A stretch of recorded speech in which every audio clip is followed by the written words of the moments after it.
Hey, what's up everyone? Welcome back to the channel. Picture this, a kid with no parents, no money, stuck in a small town. Sounds like a dead end, right? Now imagine that same boy building a watch empire so legendary, it's on the wrists of presidents and explorers.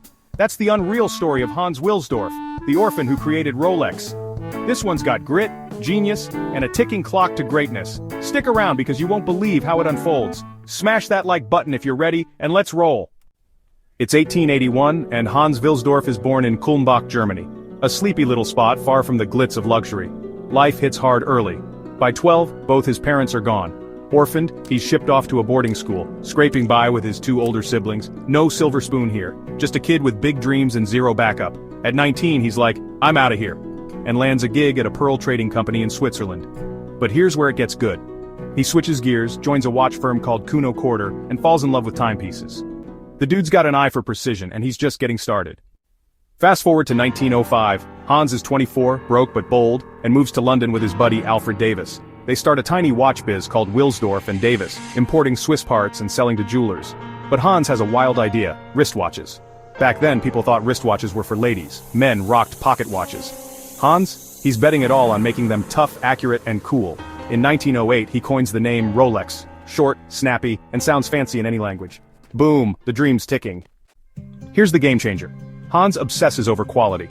He sends his watches to Switzerland's top labs, and in 1910, a Rolex becomes the first wristwatch ever to snag a chronometer certificate. Basically a gold star for precision. Then, in 1914, the Kew Observatory in England gives one a Class A rating, something pocket watches dominated. People start noticing, but Hans isn't done. He moves Rolex to Geneva in 1919, dodging Britain's war taxes, and doubles down. In 1926, he drops the Oyster, the world's first waterproof watch. Dustproof, shockproof, ready for anything.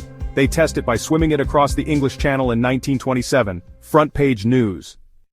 By now, Rolex is unstoppable. Hans, this orphan kid, sends his watches up Everest in 1933. Sir Edmund Hillary wears one to the summit in 53. It's on submarine missions, in war zones, on James Bond's wrist. When Hans dies in 1960, he leaves no heirs. Just a foundation that keeps Rolex independent and donates millions. Today, it's a $15 billion titan, pumping out 1 million watches a year. From a lonely boy to a legacy that literally keeps time. That's insane, right? What do you think? Could you turn loss into that? Hit the comments! That's the story of the orphan boy who created Rolex. If you loved this climb from nothing to everything, hit that subscribe button and ring the bell. More epic tales are coming your way. Next time, want another underdog story? Tell me below. Thanks for watching, stay awesome, and I'll see you in the next one. Visual music fades, channel logo pops up, subscribe, animation.